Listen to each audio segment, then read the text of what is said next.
വിഷുവിനൊക്കെ നമ്മൾ തലേന്ന് തന്നെ തുടങ്ങിയിട്ടുണ്ടായിരുന്നു കേട്ടോ. കമ്പിത്തിരിയും മത്താപ്പവും അങ്ങനെയൊക്കെ ആയിട്ട്. ഇനി വേണം നമ്മൾക്ക് വിഷുക്കണി ഒരുക്കാനുള്ള കാര്യങ്ങളൊക്കെ സെറ്റാക്കി വെക്കാനായിട്ട്.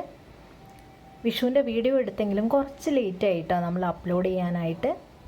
അപ്പോൾ ആദ്യം തന്നെ വിഷു കണി ഒരുക്കാനുള്ള കാര്യങ്ങളൊക്കെ നമ്മളൊന്ന് അറേഞ്ച് ചെയ്ത് വെക്കുകയാണ് ചെയ്യുന്നത്. അപ്പോൾ തന്നെ നമുക്ക് ഏകദേശം മനസ്സിലാവും എന്തൊക്കെയാണ് ഇതിൽ മിസ്സിങ് ആയിട്ടുള്ളത്, എന്തൊക്കെയാണ് കാര്യങ്ങളെന്നൊക്കെ ഉള്ളതായിട്ട്.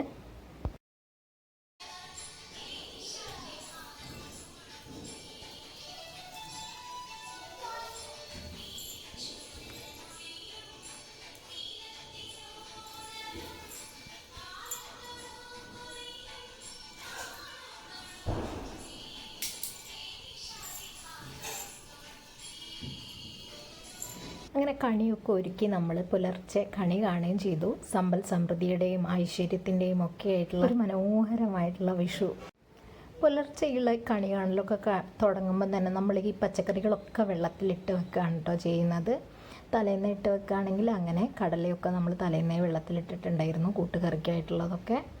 അപ്പോൾ ഇതൊക്കെ ക്ലീൻ ചെയ്ത് ഒരു ഭാഗത്തേക്ക് മാറ്റി വെച്ചിട്ട് നമുക്ക് സിമ്പിളായിട്ടും എളുപ്പമായിട്ടും എങ്ങനെയാണ് ഒരു സദ്യ ഒരുക്കാനുള്ളതെന്നാണ് നോക്കുക. അപ്പോൾ നമ്മൾ രാവിലെ അമ്പലത്തിലൊക്കെ ഒന്ന് പോയിട്ടുണ്ടായിരുന്നു. നമ്മൾ തൊട്ടടുത്തുള്ള അമ്പലങ്ങളിൽ തന്നെയാണ് പോയിട്ടുള്ളത്.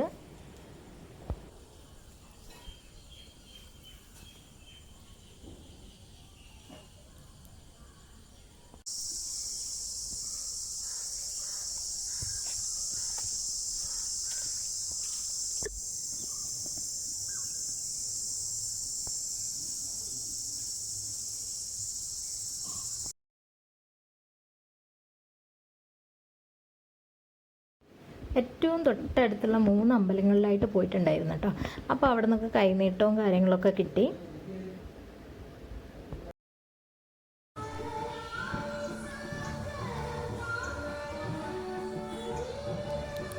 കൈനീട്ടത്തിൻ്റെ കൂടെ തന്നെ നമുക്ക് ഉണ്ണിയപ്പവും പായസവും ഒക്കെ ഉണ്ടായിരുന്നു.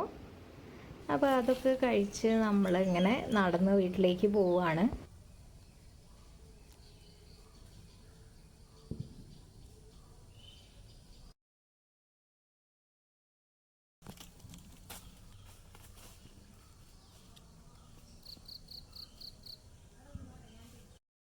അമ്പലത്തിലൊക്കെ പോയി വന്നിട്ട് നമ്മൾ വീണ്ടും ഈ വെള്ളത്തിലിട്ട് കുച്ചതൊക്കെ ഒന്ന് ക്ലീൻ ചെയ്ത് നമ്മൾ കട്ട് ചെയ്ത് വെക്കുകയാണ്. എല്ലാ കറികൾക്കുള്ളത് നമ്മൾ കട്ട് ചെയ്ത് ഇങ്ങനെ വെക്കുകയാണ് ചെയ്യുന്നത്.